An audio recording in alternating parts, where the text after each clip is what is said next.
আসসালামু আলাইকুম প্রিয় বন্ধুরা, আজকে আমরা ইলমে জাফরের রশ্মিতে একটি বয়ান করব যে স্বপ্নে সাপ দেখা কেমন হয়ে থাকে।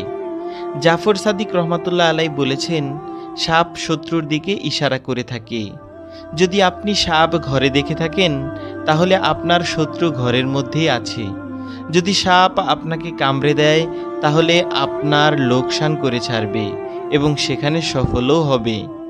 যদি সাপ আপনাকে তাকিয়ে দেখছে তাহলে তার মানে সে আপনার ক্ষতি করার চেষ্টা করবে, কিন্তু সফল হবে না। কোনো কোনো মানুষ দেখে থাকে যে সে সাপকে ধরে তার সাথে খেলা করছে, তার মানে এটাই যে আপনার শত্রুপক্ষ আপনাকে দমন করতে পারবে না। যদি সাপ পানিতে সাঁতার কাটে তাহলে তার মানে সে আপনাকে দমন করতে পারবে। যদি সাপ গাছের উপরে উঠেছে এর মানে সে আপনার রিজিক